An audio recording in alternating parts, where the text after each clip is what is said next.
dubartiin dhiira yeroo sadiitti haajamti. Assalaamu alaikum warahmatullahi ta'ala wabarakaatu.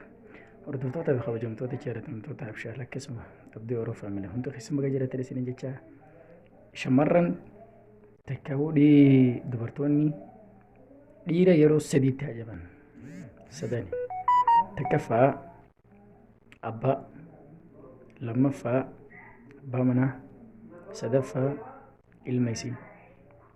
Takkaffaa abbaa isii gaafa dhalatterraa haga abbaa manaa godhatutti abbaa isiititti haajamti. Tarbiyaa, guddisuu fi akhlaaqa akkasuma barnoota. Akhlaaqa kamiinuu taanaan barnoota kamiinuu taanaan itti gaafatamummaa akka qabu abbaadha.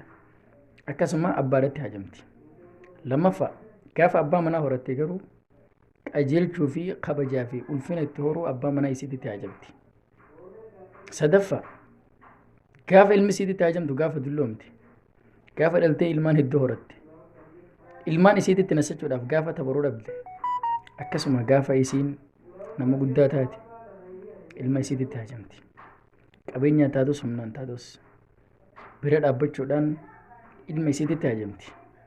Kabajamtoota fi hordoftoota qoodamaayyee qabdaas keessatti abbaa taatee jirtamoo obboleessa. Akkasuma tan abbaan qabne garuu obboleessatti haajamti. Obboleessa shamarran nu waliin dhalatan akkasuma shamarran qabnus tarbiyaa fi akhlaaqa kabajaa itti horuu irraa duubatti akkan deebinee isin dhaama.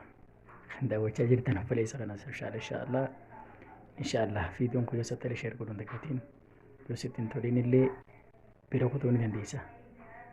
Assalaamu alaikum.